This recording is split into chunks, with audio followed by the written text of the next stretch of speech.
Hello and welcome to the Toffee Blues, your source for all things Everton, and welcome back to the Starting 11 show for tomorrow's game at 3 p.m. away at Manchester City.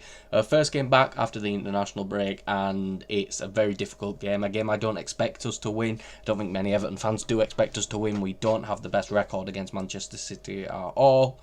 But David Moyes has confirmed that Jared Branfoot and Merlin Roll have returned to training over the international break, and that Nathan Patterson suffered an injury in I don't know the name of it used to be the Papa John's Trophy, I don't know if it's still that, against Bradford City, but the under-21s did lose that game 5-1. Nathan Patterson was absolutely horrendous.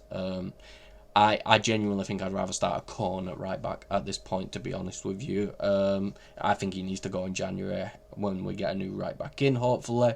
But that is all the news. To get into the starting 11, in goal, Jordan Pickford, no surprise. There's been a load of stuff coming out about him again recently. It's every international break where apparently there's this new English goalkeeper that's better than him, that can't replace him, and then this one, and then this one. Jordan Pickford is a top 5 goalkeeper in the Premier League. I've established as one of the best in the world. That means at the end of the day, I don't want to go on this big rant because I can imagine there's other videos and other tweets, etc., talking about it. It's just a clickbait thing at this point. It's these people who know that they'll get bait reactions from Everton fans and other fans as well when saying this. They're just doing it for views and clicks. They don't actually believe it, but that is 90% of football media these days. They don't believe all the things they say. They just say it for clicks.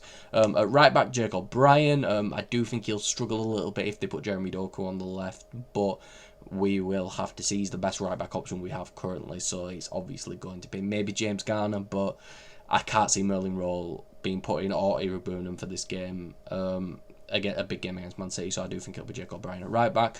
I have gone with Michael Keane and James Tarkowski. Even though if Branthwaite can play, I expect him to be on the bench, and I'd rather not rush him straight into a big game against Man City where he's going to be defending for his life for most of it. I'd rather him come in not a more comfortable game, but a game where, you know, it's not going to be come back, lose 3-0, even if he has a good performance, it looks terrible for him. So yeah, I'm going to go with Keane and Tarkowski. Keane's been great this season, Tarkowski's been... Let's not talk about it. But yeah, and then at left back, Vitaly Mykolenko. I think the defence speaks for itself, really. And to be honest, I think the midfield too speaks for itself. James Garner, Idrissa Gueye. Garner's been one of our best players this season. Yeah, I don't really see the point where people try to discredit Garner for what he's done. He feels like another one of the victim players at the club where no matter how good he plays, he'll always be scapegoated. And we always have one of those players. Some of them more justified. I think Garner's been great this season and hopefully continues to be great. Just a gay tackling demon. Little bit suspect in build up, but at the end of the day, he's a really good defensive midfielder, and it'd be very silly of us not to start him, if I'm going to be honest. The three behind the striker, of course, Jack Grealish will miss this game because Manchester City are his parent club, and in loans you can't play against your parent club, in league competition anyway. I'm not sorry about stuff like the FA Cup, but hopefully we won't be drawing Man City in the FA Cup at any point. So on the right, I've gone for Tyler Dibbling. In the middle, I've gone Kane and Dewsbury-Hall, and on the left, I've gone Illiman and Dye, which is his preferred position. McNeil just dropped a stinker against Bradford City. I don't think there's a chance he's playing after that. Bradford City are a very good League One team, looking like they are going to get promoted to the Championship, but at the same time, if Dwight McNeil's meant to be a good Premier League level player, he should have been bossing that. And yeah, he wasn't very good by the looks of it. I think moving and Die out to the left and Dibbling on the right. Of course, they could play Alcaraz out wide, but I don't think it suits him. I think he's much better down the middle, and I don't see any reason for dropping Dewsbury-Hall because he's been very good this season and will offer a lot defensively too. Also, I think he's much better in terms of playing those quick passes out on a counter-attack than Alcaraz. I think Alcaraz is probably maybe a little bit better at driving us with speed of the ball. But I just think this would be the best suited because we're not going to have much of the ball. We need players who are going to dribble, win fouls. Because I do think set pieces are probably going to be the best way we can get Man City. So we need players who can win a lot of fouls. And I do think Ndiaye and Dibbling can do that. Dewsbury-Hall's quite good at winning fouls as well. So I think it's going to be a difficult game for Dibbling. He hasn't had the best start for his life at Everton.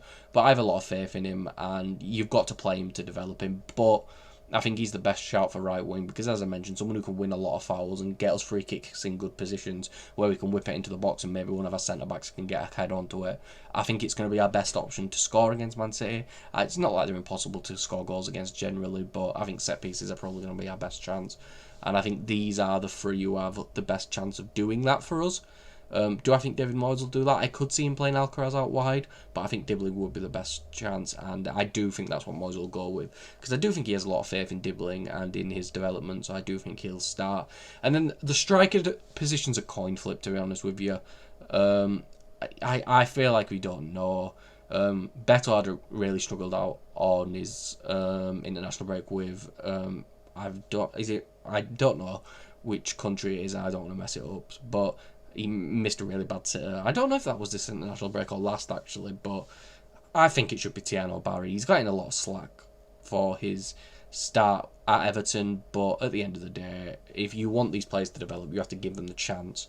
And a goal against Manchester City, a really big team, could be the confidence boost he needs. I don't think there's any way right now to get better on a goal-scoring streak. I know he did it for Moyes last season, but I just don't see a way of how bad he's been. I think he's been probably the worst striker in the Premier League this season, Beto. Or he's at least, no, probably, it might be Calvert-Lewin, actually, and that's not me just saying that because he's from Everton. He's just missed so many big chances. But he's down there, to put it simply, and I think Barry hasn't been much better, but it's a new league. He needs time to acclimatise to it. The best way to do that is by playing football games.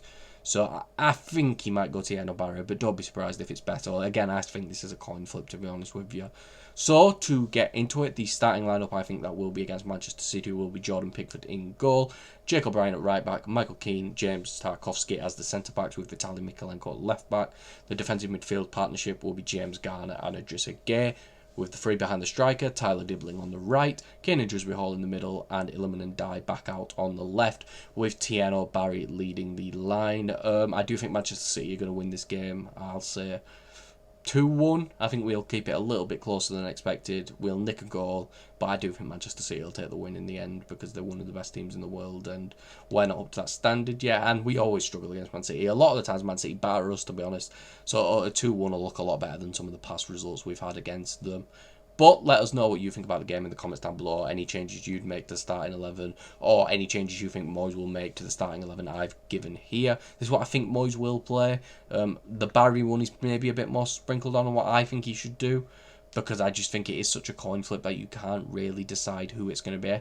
And I think Moyes is very touch and go with the striker situation right now. So we will have to see. Please follow us on Twitter at Everton Newsfeed and follow myself on Twitter at CallumBrannan3. And I'll see you all for the next video and or live stream that I am on.